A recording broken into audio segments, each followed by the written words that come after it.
Assalamualaikum warahmatullahi wabarakatuh.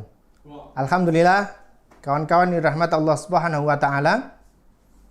Allah Subhanahu wa taala berfirman dalam hadis qudsi bahwasanya sesungguhnya kami menurunkan harta untuk zakat dan juga menegakkan salat. Maksudnya apa kawan-kawan? Bahwasanya Allah Subhanahu wa taala sebenarnya memberikan harta untuk kita semuanya ini tidak lain dan tidak bukan adalah dalam rangka dua hal tersebut. Yaitu yang pertama untuk zakat. Sebagaimana manakala kita diberikan oleh Allah harta yang lebih sesuai dengan nisabnya, pada batasan nisabnya, maka kita diwajibkan untuk membayar zakat. Dan kehidupan zakat ini ketika benar-benar diterapkan di masyarakat, maka akan betul-betul membantu banyak orang. Yang kedua, fungsi daripada harta yang Allah berikan adalah untuk menegakkan sholat. Sebagaimana ketika kita sholat, tentu bukan saja hanya sekedar berdiri dan sholat, tetapi ada sarana dan prasarana yang memang harus kita tunaikan. Sebagai contoh misalnya, ketika kita sholat maka butuh tempat yang bersih. Nah, tempat yang bersih itu maka harus dibiayai, harus disediakan dengan harta.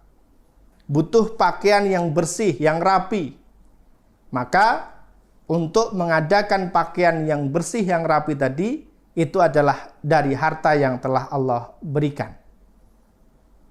Jadi lagi-lagi, harta yang Allah turunkan, harta yang telah Allah berikan untuk kita ini, betul-betul dimanfaatkan untuk menegakkan sholat. Bisa jadi rumah kita dengan masjid berjarak yang lumayan jauh. Sehingga ketika jalan kaki, kita bisa ketinggalan sholat jamaah. Atau mungkin bisa juga capek.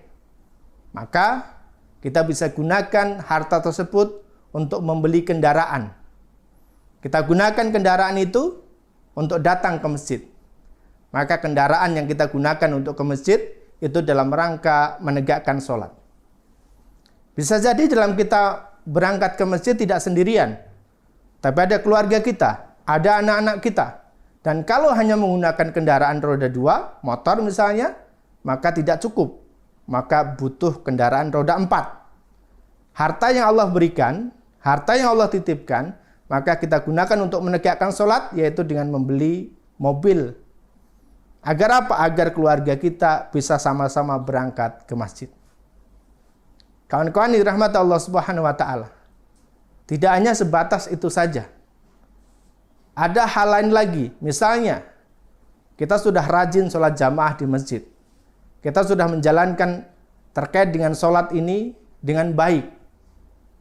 Namun, ada hal lain lagi yang bisa kita lakukan jauh lebih dari itu. Yaitu, kita sholatnya tidak lagi di rumah. Kita sholatnya tidak lagi di Indonesia. Tapi kita bisa sholat di Baitullah. Baik itu di Mekah ataupun di Madinah. Agar apa? Agar ini dalam rangka untuk menegakkan sholat tadi. Berarti rezeki yang Allah berikan, harta yang Allah titipkan tadi itu, betul-betul kita gunakan untuk kita bisa sholat di depan Ka'bah. Untuk betul-betul kita bisa sholat di Raudhah. Betul-betul kita bisa sholat dan berdoa di Masjid Nabawi. Lagi-lagi ini adalah perihal menegakkan sholat. Jadi bukan hanya sekedar sholat kita di Indonesia saja, tetapi kita bisa sholat di tempat-tempat yang terbaik, di tempat-tempat yang mustajab. Kawan-kawan yang dirahmati Allah Subhanahu wa ta'ala. Bisa jadi kemudian harta yang kita berikan itu, kita berikan kepada fakir miskin. Yang dimana mereka bisa manfaatkan harta itu dengan sebaik-baiknya. Agar apa? Agar tegak sholat di dalam rumah tangga mereka. Kita bisa titipkan harta kita itu ke pondok pesantren. Agar di pondok pesantren terus tegak kegiatan sholatnya. Kita bisa titipkan ke tempat-tempat yang lain, yayasan-yayasan yang lain, agar sholat juga bisa ditegakkan di tempat mereka. Itu adalah makna bagaimana Allah menurunkan harta sebenarnya hanya untuk zakat dan juga untuk sholat, bukan untuk hal yang lainnya. Sehingga kawan-kawan yang rahmat Allah Subhanahu wa taala, mari menutup materi tentang niat betul-betul kita punya niat yang besar terkait dengan harta. Betul-betul kita bisa punya manfaat yang lebih lagi kepada orang lain, orang-orang yang berada di lingkungan kita, orang-orang yang berada di sekitar kita, agar betul-betul mereka terbantu dari harta yang telah Allah titipkan untuk diri kita. Jangan pernah ragu, jangan pernah takut untuk kita punya mimpi yang besar, untuk kita punya niat yang besar bermanfaat bagi orang lain. Karena kita baru berniat saja sudah dicatat kebaikan oleh Allah Subhanahu wa taala. Dan tatkala kemudian kita bisa melaksanakannya, maka akan dinilai pahala yang sempurna oleh Allah Subhanahu wa taala.